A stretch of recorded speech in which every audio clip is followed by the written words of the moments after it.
Olá pessoal, sejam bem-vindos. Sou o professor João Rodrigo Andrade.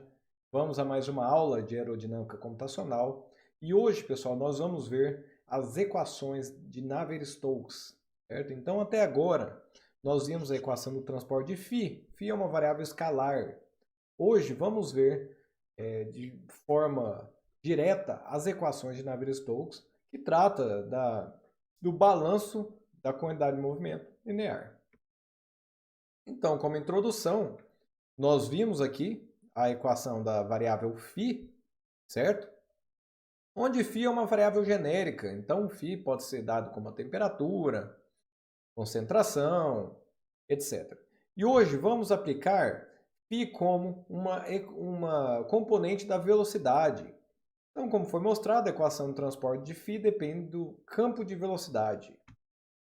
Para os desenvolvimentos anteriores, foi assumido que a velocidade era conhecida. Então, pessoal, um detalhe do que fizemos até agora é o seguinte: a velocidade ela é conhecida e dessa forma eu conheço o transporte da variável φ. Mas e quando φ é de fato a velocidade? Como isso se dá? Ou seja, a velocidade ela não é mais conhecida, ela deve ser conhecida. Então, previamente, de forma geral, né, a velocidade não é previamente conhecida. Então, neste módulo, vamos conhecer os métodos de resolução, perdão, estou gaguejando, de resolução das equações de Navier-Stokes, né, o transporte da quantidade de movimento linear. Então, como podemos ver aqui, o φ ele dará espaço para U, V e W, né, se fosse em 3 dimensões, mas vamos ver apenas em 2 dimensões aqui, U e V. Então, vamos lá. Outro detalhe, pessoal, é o seguinte, temos φ e temos um campo de velocidade multiplicando φ, ou seja, há um termo aqui não linear, ou seja, os próprios coeficientes dessa equação dependerão da velocidade, então é outra complicação aqui nossa, né? Outro ponto aqui que nós devemos tomar cuidados. Então essas equações surgem da substituição de φ por U, V e W nas equações de transporte, então essa equação aqui dará origem às equações, né, de Navier-Stokes. Então vamos ver um pouquinho das equações de Navier-Stokes, a gente viu lá no primeiro módulo. Então as equações de Navier-Stokes são dadas por uma equação de transporte da quantidade de movimento linear, um escoamento incompressível e fluido newtoniano. Então nós vamos considerar aqui que é um fluido newtoniano, vamos considerar viscosidade constante, pessoal. E aqui também levamos em consideração a equação da incompressibilidade, que é também chamada de equação da continuidade. Então, analisando essas equações em regime permanente e em 2 dimensões, temos o seguinte conjunto de equações, né? Tem a equação aqui da velocidade, U, e a velocidade V. E podemos notar aqui que temos o termo advectivo, certo? E o termo, vamos mudar a cor aqui, em verde, e o termo difusivo. Além disso, temos o termo fonte. E temos um novo termo aqui, pessoal, que é também um termo fonte, é o termo de pressão. Então, temos aqui a pressão. Então, pessoal, a pressão, ela necessariamente ela está acoplada ao campo de velocidade. Então, a pressão ela deve ser levada em consideração nas equações. E isso nós não tratamos até o dado momento.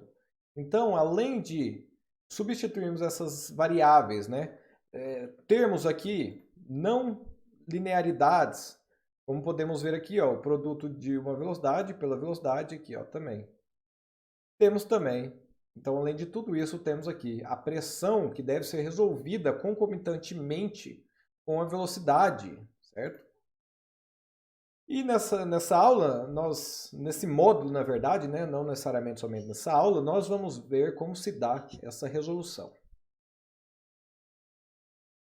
Então, a solução das equações apresentam 2 novos problemas, né? O termo adjetivo da equação contém não linearidade, por exemplo, ρ, U vezes U. E as 3 equações são intrinsecamente acopladas pela equação da continuidade. Então, aqui temos a continuidade que acopla essas 2 equações aqui. Então, há restrições aqui.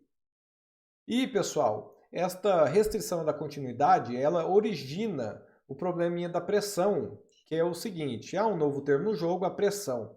Se a pressão é conhecida, a resolução é exatamente igual ao que foi feito até o momento, porém não é comum, certo? Então, se a pressão fosse conhecida aqui nesse equacionamento, o transporte da velocidade seria dado da mesma forma que a gente fez até o momento, para φ. Mas como a pressão está ali, ela deve ser resolvida junto à velocidade, então não é mais o mesmo problema. E aqui, pessoal, temos que tratar um problema chamado acoplamento pressão-velocidade. Então, para esse tipo de problema, devemos aplicar os métodos de acoplamento pressão-velocidade. Então, vários exemplos estão aí, né? O simple, simpler, o simplec, o piso, passos fracionados. Então, existem vários métodos aí e sempre estão surgindo os novos, né? Para resolução desse probleminha de acoplamento pressão-velocidade. Aqui na nossa aula, pessoal, como não é possível revermos todos os métodos, vamos analisar aqui, ó, principalmente o simple, certo? Provavelmente uma aula extra não faz parte do curso, mas também vou disponibilizar uma aula sobre o método passos fracionados, certo? Então, por exemplo, o simple pode resolver a equação para regime permanente e também regime transiente. Já o passos fracionados resolve apenas em regime transiente, certo? Então vamos lá. A primeira questão, pessoal, é onde armazenamos as grandezas escalares, temperatura, pressão e velocidade. O que é isso que eu estou falando? Bem, no arranjo da malha, até agora o que aprendemos é o seguinte: temos volumes de controle e nesses volumes, no centro deles, estão armazenadas as variáveis, a temperatura, a concentração, certo? A concentração molar, entalpia, etc. No entanto, pessoal, problemas podem surgir no acoplamento pressão-velocidade caso guardamos a velocidade e a pressão no mesmo ponto, certo? Como se dá esse problema?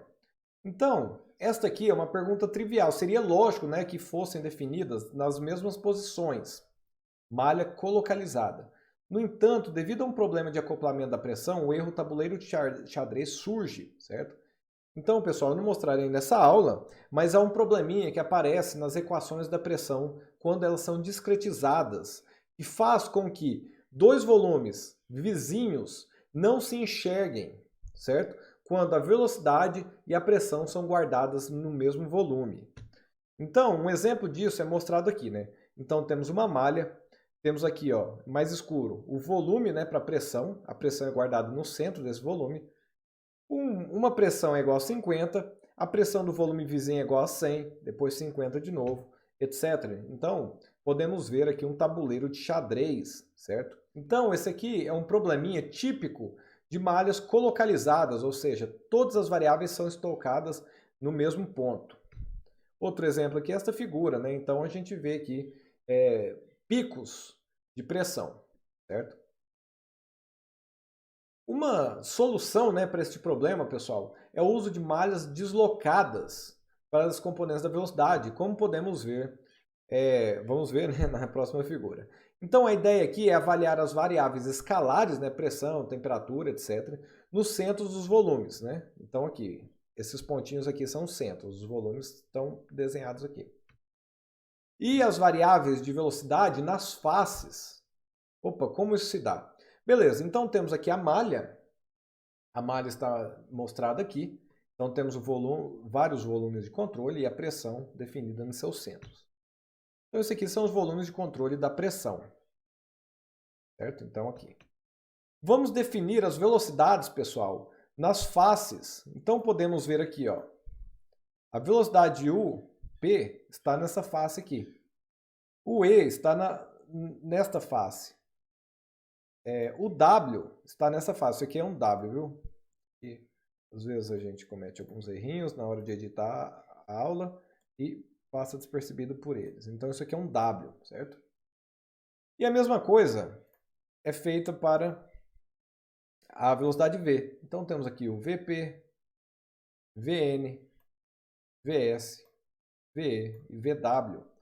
Ou seja, pessoal, o local de armazenamento, né, de posição dessas velocidades é diferente da pressão. Pessoal, por incrível que pareça, isso resolve o problema, certo? Eu não vou entrar em detalhes aqui numéricos do porquê esse problema aparece, mas não é muito complexo de entender, não. Nos livros ali que eu indico, né, deixa eu pegar aqui, certo? O livro aqui está em português, do Clóvis Malisca, então ele detalha muito bem como se dá este problema, né? Mas, de fato, esta forma, né, este arranjo de variáveis resolve o problema. Então, isso aqui é chamado de malha deslocada. Então, pessoal, estes aqui são os volumes, estes são os volumes para velocidade, então, volumes da pressão, volumes da velocidade U e volumes da velocidade V. Então, isso aqui é um arranjo deslocado, certo? Então, vamos continuar aqui. Ok, então, pessoal, nesta abordagem aqui, a gente vai considerar uma malha uniforme por simplicidade, certo? Porque uma malha que tem uma variação ali no seu espaçamento geraria algumas equações muito, não complexas, né? Mas extensas. E neste novo sistema de coordenadas, a equação U seria discretizada na seguinte forma, certo?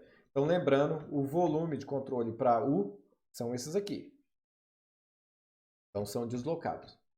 Então, temos aqui a equação. Nós discretizamos aqui o termo difusivo e advectivo e separamos. O P está desse lado e os vizinhos estão desse. Aqui temos o termo de pressão e aqui um termo fonte qualquer, certo? Para pressão a gente fez a mesma coisa, a gente integrou no volume, viu, pessoal? O termo de pressão pode ser considerado como um termo fonte. Então, esses termos aqui eles são encontrados como fizemos nas sessões anteriores, então envolvendo termos difusivo e adjetivo, por diferenças centradas, upwind, etc. Então, até aqui simples. E a pressão, pessoal, ela é avaliada da seguinte forma. Temos aqui uma integral no volume de controle, certo? Isso vai nos dar o produto aqui dessa derivada de P, derivada de X. A gente pode aproximar essa derivada da pressão por diferenças centradas e integrá-la. Isso daria o seguinte resultado. Aqui eu não vou ficar mostrando passo a passo bem detalhado, porque vocês já estão acostumados aí com o método. Então, este termo aqui, ele daria este termo, que seria pressão P no centro, menos a pressão W sobre ΔX, multiplicado pelo volume. O volume, neste caso, é ΔX, ΔY, certo? Porque estamos fazendo bidimensionalmente aqui. Pessoal, por que a derivada da pressão no centro desse volume envolve o P no centro, PP, menos o PW? Porque é o seguinte, o volume de controle para U é este aqui. E nesta face do volume de controle está PP e nesta face PW. Ou seja, a gente pode notar que não, apesar de estar nas faces, a pressão, o subíndice aqui é maiúsculo, ou seja, para o volume da pressão, isso é um ponto de centro, certo? Então, o termo seria dado por essa equaçãozinha aqui. Então, tudo isso aqui discretizado e temos um novo termo aqui na área. De tal forma que a simplificação aqui desta equação nos daria a seguinte forma, né? Então, pessoal, agora eu uso o coeficiente para o UP é AUP. Por quê? Porque aqui também vai ter os coeficientes para pressão e os coeficientes para velocidade. Então, AUP, que é o coeficiente de UP, igual a somatória dos coeficientes multiplicado pelas velocidades vizinhas, certo? Menos PP menos PW, certo? Porque a pressão aqui está do lado direito negativa, multiplicado por ΔY, mais o termo fonte.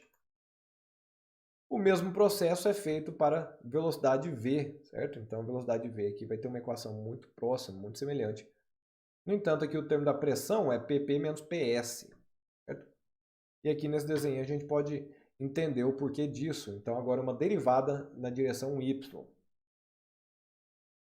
Então, pessoal, as duas equações são mostradas aqui. E esses termos aqui, ó, eles são importantes porque eles envolvem a própria velocidade, ou seja, estamos resolvendo uma equação para velocidade e os coeficientes desses termos também envolvem a velocidade, ou seja, tem uma não linearidade aqui.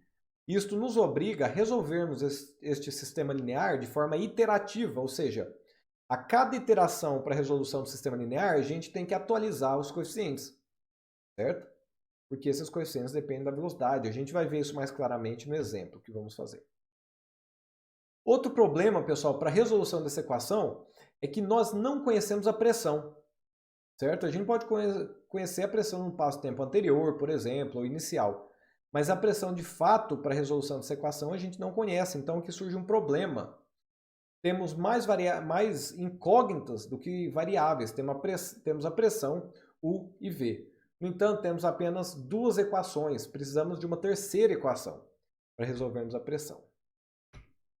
Certo, pessoal? Então, isso aqui, essas são as equações de Navier-Stokes discretizadas. Eu coloquei aqui de uma forma que temos um problema aberto, certo? Então temos aqui mais variáveis do que incógnitas.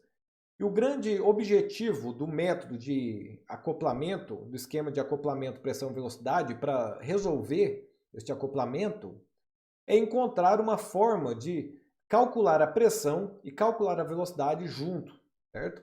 De forma correlata. E na próxima aula vamos mostrar esse método. Certinho, pessoal? Muito obrigado, bons estudos e até a próxima aula.